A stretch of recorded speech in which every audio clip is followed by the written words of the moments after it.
That morning, Windsor Castle felt strange, too quiet, almost heavy, like the walls themselves were holding their breath. As the audit team settled into the grand drawing room, Princess Anne received a discreet warning from the Queen's former legal secretary. Something didn't add up. A mysterious entry in the estate ledger revealed a glaring difference between the official records and what the public believed about Queen Elizabeth's will. Anne, always the iron backbone of royal integrity, wasted no time. Without alerting anyone, she slipped away into a shadowy passage that hadn't seen daylight since before her mother's coronation. Beneath the stone foundations of Windsor, she reached a sealed iron gate leading into a forgotten archive chamber. The air was thick with secrets. Dust coated every surface, and piles of ancient files sat untouched on towering oak shelves. Anne's steps were careful, her eyes scanning until she spotted the folder she dreaded, Royal Testament 2022. Unlike the others, it looked strangely new, out of place. She opened it and froze. Inside were not one,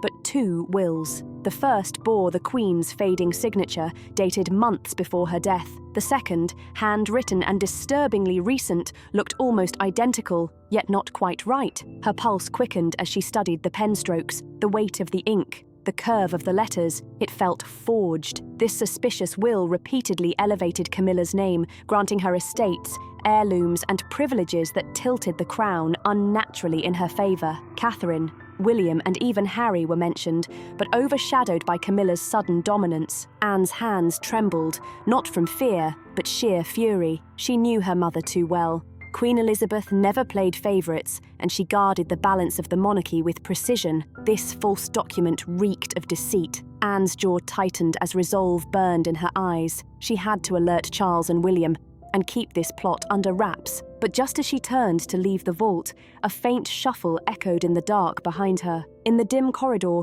a shadow stretched across the stone wall. When the flicker of light revealed her face, Anne's stomach dropped. It was Camilla, and in her hand, a fountain pen gleamed like a weapon. The shock of it froze the air. Two powerful women squared off in secret over one will that could decide the fate of the crown. The silence was suffocating. Anne's eyes locked onto Camilla's, the atmosphere electric with mistrust. Camilla didn't flinch. Instead, she gave a soft, practiced gasp.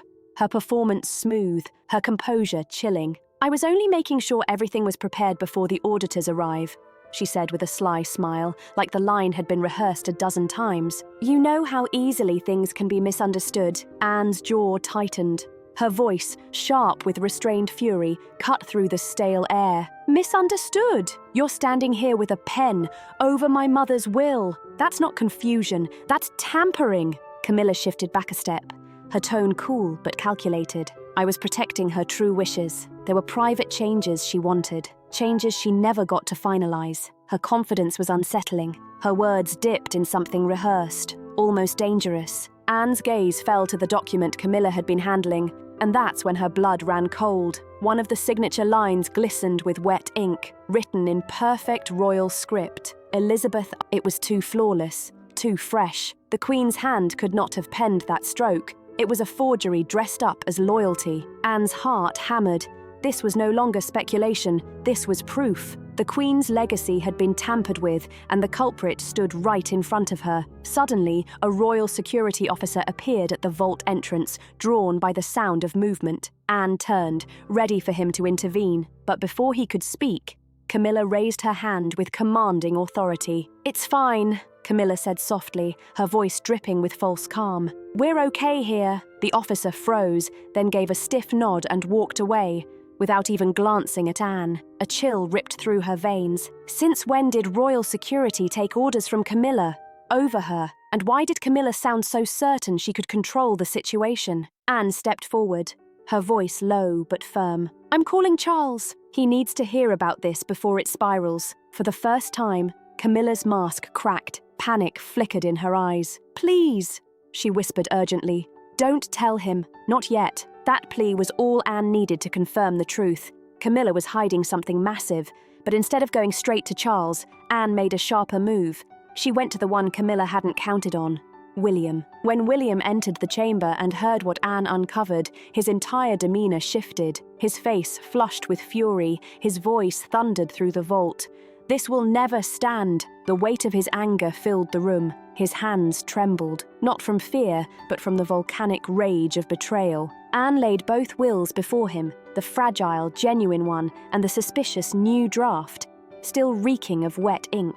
William studied them closely. He didn't just see documents. He heard his grandmother's voice in his head, words she had spoken only weeks before her death. She talked about legacy, about Catherine, about protecting the truth at all costs. Never once did she mention rewriting her will. Never once did she hint at elevating Camilla's name above the balance of the crown. William's eyes hardened as he traced the forged signature. It lacked the delicate weight of Elizabeth's true hand. And there it was, Camilla's name scattered again and again through the pages, grabbing land, heirlooms, and royal privileges for herself. William didn't hold back. He leaned toward Anne, his voice low, sharp with fury. "She's rewriting history out of greed." Then his volume rose, echoing off the chamber walls. "This will never stand!" His declaration rang like a verdict. Right then, Camilla appeared, her entrance calculated, her face etched with feigned concern. "You're overreacting," she snapped, her tone polished yet cutting. "This is a misunderstanding." But her act only stoked William's rage. "You call this hysteria?" William fired back, eyes blazing. "You forged my grandmother's wishes. You've crossed a line that cannot be uncrossed." Anne stepped between them, her hand raised, urging restraint. "Not here, not now.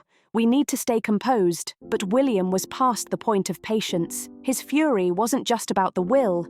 It was years of schemes, favoritism, and shadows that tainted the Queen's legacy exploding at once. "If you think this will be buried, you're delusional," he hissed at Camilla. "This isn't a misunderstanding, it's fraud, and fraud belongs in Scotland Yard." His words sliced the air like a blade. Camilla's mask slipped for a moment, but then she whispered softly, almost pleading, "If the police get involved, it will tear the monarchy apart. Public trust will collapse. Let's speak to Charles first.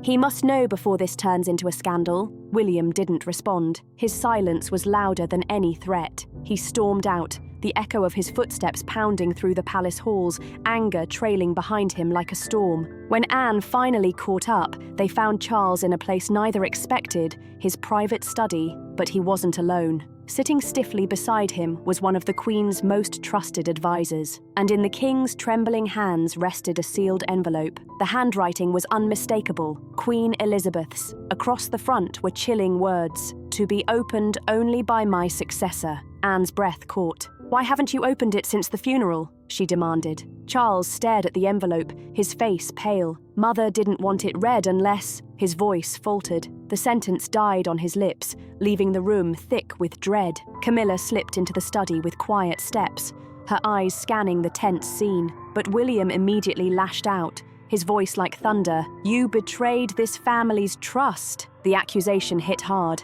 and Charles, caught between his wife and his children, finally broke. With trembling fingers, he cracked the seal on the envelope his mother had left behind. The letter inside was devastating. Queen Elizabeth had named Catherine as the symbolic heir to her personal estate, leaving Camilla out entirely. The revelation froze the room. Anne's suspicions were vindicated. William felt his grandmother's presence in every word, a clear confirmation of what she had told him before she passed. Charles, however, sat in stunned silence, torn between the wife at his side and the iron will of his mother. But the drama wasn't over. The Queen's trusted advisor stepped forward, his tone grim. "There's another," he said, lifting a second sealed envelope marked, "To be opened only in case of conflict." The room gasped. Anne's instincts sharpened. Guided by her mother's cryptic warning that some truths need better hiding places, she remembered a ceremonial chest tucked away in the archives. Acting swiftly, she uncovered another will hidden beneath its lining. The discovery sent shockwaves through the room, but Anne wasn't satisfied. Something still felt wrong, incomplete. Later that night, driven by suspicion, she slipped into the Queen's private study. Beneath the great portrait of Elizabeth, she unlocked a wooden chest, and there it was, the genuine will, unsigned, written just weeks before her death. This draft shattered all doubt. Catherine was named as the sole heir to the Queen's personal jewels, while Camilla's role was strictly limited to Queen Consort, without any independent power. No estates, no hidden privileges, no rewriting of history. Anne clutched the document tightly.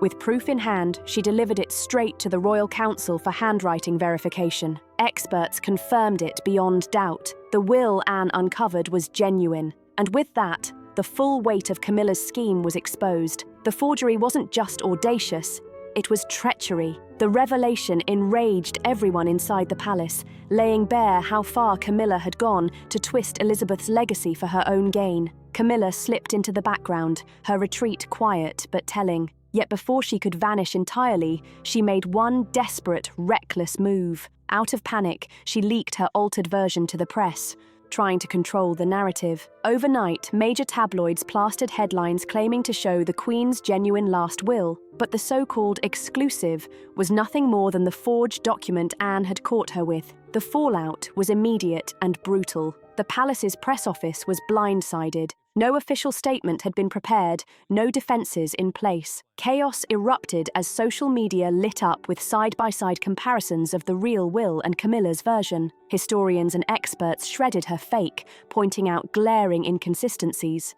Public anger exploded. Editorials labelled it royal treason, while crowds outside Buckingham Palace demanded answers. It was quickly branded the most scandalous act of forgery in modern royal history. Behind closed doors, Charles confronted his wife. Shaken, he confessed he had long harboured suspicions, but never dared voice them. Now, the betrayal stared him in the face. Meanwhile, Catherine made her first public appearance since the leak. Her message silent but cutting. Pinned to her coat was a brooch from the late Queen's private collection. It was a subtle but powerful statement. Legitimacy rested with her, not Camilla. Camilla's carefully crafted image as the misunderstood consort crumbled overnight. She was no longer seen as a victim. She was branded the scandal's architect. And just as the nation turned against her, something even darker emerged. From deep within the Windsor archives, a hidden recording surfaced. Queen Elizabeth's own voice, echoing from beyond the grave. What the Queen revealed on that tape would change the monarchy forever. The recording was never meant for public ears. Buried deep within Windsor's private archives, hidden among diaries and personal letters, sat a small box etched with the Queen's insignia. It had escaped every estate audit. It was too personal, too deliberate. Inside lay a fragile cassette, labelled in Elizabeth's unmistakable handwriting, private, to be opened if questions arise. There was no date, no explanation, only that chilling instruction. In the stillness of night, Anne sat alone, her hands trembling as she pressed play. Then her mother's voice filled the room, calm, intimate, hauntingly clear. "I have watched it unfold quietly," the Queen began. She spoke of the shifting tides inside the palace, her words heavy with concern. Camilla's influence, she warned, was growing, not from malice, but from ambition. "I accept Charles's choice," Elizabeth admitted softly, "but feelings must never overshadow rules." The tape grew sharper. After a pause, the Queen's tone hardened. "I made Diana a promise.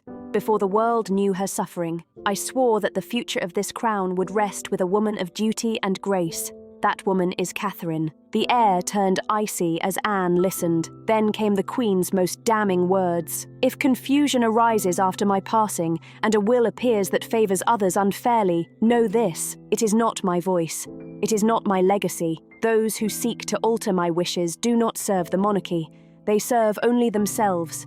Do not let them win." Anne's chest tightened. The message wasn't just suspicion, it was a warning, a prophecy. The Queen had anticipated betrayal. The tape ended with a slow, deliberate breath. No signature, no seal, but none was needed. The voice was unmistakably Elizabeth's. For Anne, it was more than proof. It was a final command from her mother, a call to arms. And now, the ultimatum loomed. Father versus son. Anne knew this wasn't just evidence. It was her mother's final command. In a private chamber, William stood face to face with his father, clutching the recording of Queen Elizabeth's voice. The words on the tape echoed like thunder, warnings about Camilla, a promise to Diana, and the decree that Catherine was to carry the crown forward. As the door shut behind them, the palace fell silent. For a moment, it was no king and prince, just a son confronting his father. The tape played, Elizabeth's voice cutting through the air. Charles sat frozen, his eyes clouded with grief and guilt. He knew then he had ignored his mother's most vital truths. When the recording ended, the silence was unbearable. Anne stepped in quietly, her presence weighted with purpose. Her voice was steady. The monarchy doesn't need to be perfect, but it cannot survive betrayal. William then delivered his ultimatum. His tone was unflinching. If you don't act, I will. The world will hear the recording. They will see the true will. The crown deserves honesty. Charles's shoulders slumped. Defeat washed over him. With a slow, mournful nod, he surrendered. Soon after, Buckingham Palace announced that Queen Elizabeth's final will would guide the monarchy. Camilla would keep her ceremonial title, but all formal power was stripped away. The public response was divided. Loyalists celebrated order restored, while critics saw long overdue accountability. But beneath the triumph lingered unease. Even in victory, something remained unfinished, because as the dust settled, another secret emerged. From Balmoral arrived a small, unmarked box, addressed in Elizabeth's familiar hand, simply, to Anne. The package had been kept locked away until all estate matters were settled. Anne opened it with trembling fingers. Inside, wrapped in plain cloth, was a diary entry dated August 31st, 1997, the day Diana died. Anne's hands shook as she unfolded the fragile page. The date at the top, August 31st, 1997, was burned into her memory. The night Diana lost her life. The Queen's handwriting flowed across the paper, steady but heavy with sorrow. "My dearest Anne," it began. "By the time this is read, truths may have been twisted." That night in Paris was not as the world was told. Anne's breath caught. She read on, her mother's words spilling confessions never meant for public eyes. Elizabeth wrote of warnings she had received before Diana's death.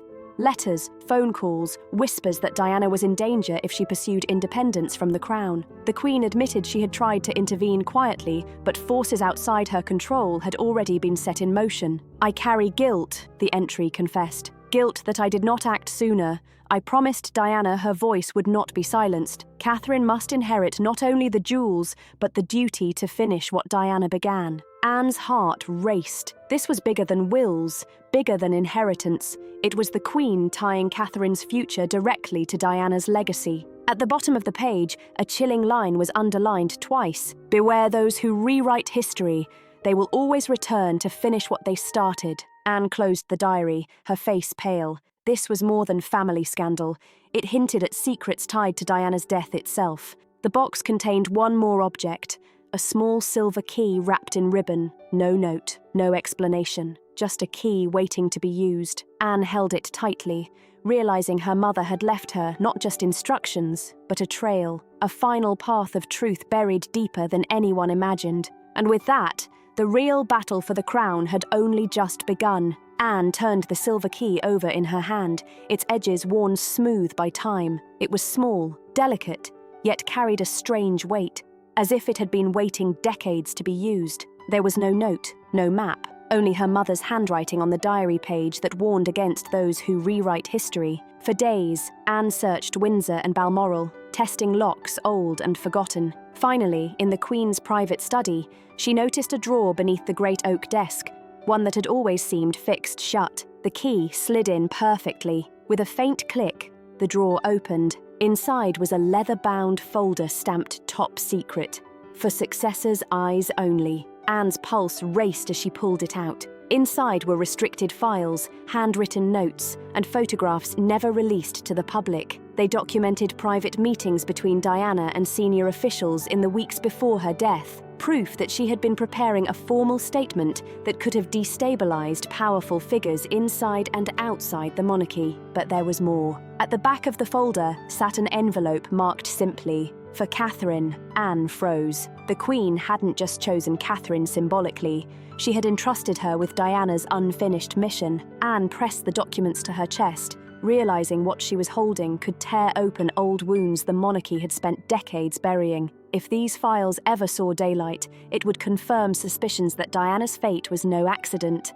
Meanwhile, outside palace walls, rumors were already beginning to swirl. A whisper campaign had started, claims that another hidden cache of the Queen's secrets existed. The press smelled blood. The public wanted answers. Anne knew time was running out. With the silver key, her mother had unlocked more than a drawer. She had opened the door to a truth dangerous enough to topple everything. Anne waited until the palace corridors fell silent before summoning Catherine. When she entered the study, Anne handed her the sealed envelope marked in the Queen's hand. "For Catherine." Her expression was grave. "This was meant for you, and only you," Anne whispered. Catherine's fingers trembled as she broke the wax seal. Inside, on thick cream stationery, were words that felt almost like prophecy. Queen Elizabeth had written with clarity, her voice strong even in her final days. "Catherine, you are the bridge between what Diana began and what the crown must become. I entrust you with her burden. Protect her memory. Guard the monarchy from those who serve themselves. The people will look to you when doubt rises. Be steady, be unyielding. The future rests with you." Tears welled in Catherine's eyes as she read. She remembered Diana's struggles, her grace under fire, her relentless duty despite pain. Now the Queen herself was passing that torch, naming Catherine not just as heir to jewels or titles, but as custodian of truth. Anne placed the secret folder on the desk, filled with documents Diana had prepared before her death. "These are dangerous," Anne said firmly. "If they surface, the monarchy may never recover, but if they remain hidden, Diana's voice is lost forever." Catherine closed her eyes, clutching the letter. She felt the weight of two women, Diana and Elizabeth, pressing on her shoulders. Both had suffered, both had seen betrayal, and both had chosen her as the one to carry their unfinished work. Outside, news outlets were already buzzing. Reporters hinted at explosive files hidden inside Windsor, and the whispers of a second royal scandal were spreading like wildfire. Catherine folded the letter carefully. She knew she could no longer remain silent. Diana's shadow and Elizabeth's command had collided, forcing her into the center of history. Elizabeth's diary spoke volumes not only through words, but through what was left unsaid. Between the lines of sorrow was a confession of failures she could not voice, only hint at in her final reflections. Beneath the journal lay a sealed letter addressed to Anne. In it, the Queen thanked her daughter for loyalty, for protecting the crown even when storms raged, and for standing as its unshaken guardian. At the bottom of the box was something even more intimate, a small locket. Inside were two miniatures, one of Diana, the other of Elizabeth. Side by side, two women forever bound by duty and sacrifice. It was a powerful symbol, a silent passing of moral guardianship to Anne, who had carried that burden without recognition for decades. While Anne absorbed the weight of this legacy, outside the palace walls a different story unfolded. Camilla departed through the east gate quietly, without ceremony, without farewell. No grand procession, no sympathetic crowd, just a silent retreat marking the collapse of her influence. The nation looked on, not in mourning for her exit, but in reflection of what had nearly been lost, the very soul of the monarchy itself. And yet, from the ashes of deceit came renewal. A new chapter opened, one rooted not in manipulation, but in the Queen's true wishes. They lived on, not in stone or crown alone, but in the hearts of those she trusted most: Anne, William, and Catherine. The monarchy had survived its darkest trial, but the echoes of the Queen's voice and Diana's shadow would never be forgotten. So what do you think? Was this the Queen's final victory from beyond, or just the beginning of another storm for the royals? Let me know your thoughts in the comments below. Make sure to like, share, and subscribe if you want more deep dives like this.